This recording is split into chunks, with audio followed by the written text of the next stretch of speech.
कोलकाता की एक गली के मोड़ पर शाम होते ही रघु काका दिखाई देते हैं। बिखरे हुए बाल, दागदार कपड़े, लाल आंखें, सबके लिए जाने पहचाने वही शराबी रघु। सुबह नींद से उठते ही वह सीधा चाय की दुकान पर जाता है। एक कप चाय और दो बिस्कुट के साथ उसका दिन शुरू होता है। आज तो बढ़िया दिन है, रघु सोचता है, क्योंकि उसकी जेब में कल रात का बचा हुआ 10 रुपए का एक नोट पड़ा है। उसे लेकर वह सीधा कालीचरण की दुकान पर पहुंचता है। वहीं पुराना देसी शराब का ठेका।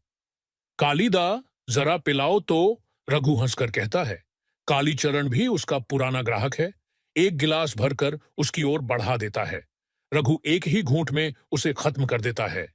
गले में जलन होती है, लेकिन उसके चेहरे पर मुस्कान आ जाती है। यही तो असली जिंदगी है।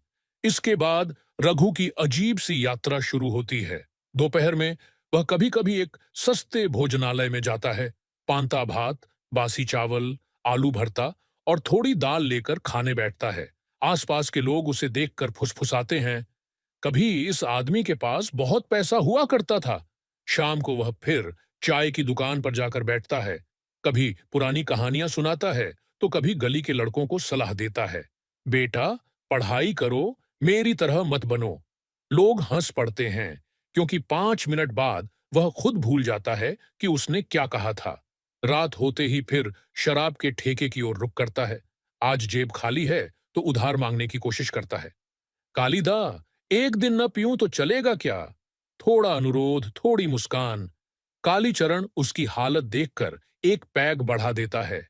रघु फिर नशे में धुत होकर सड़क पर घूमता है।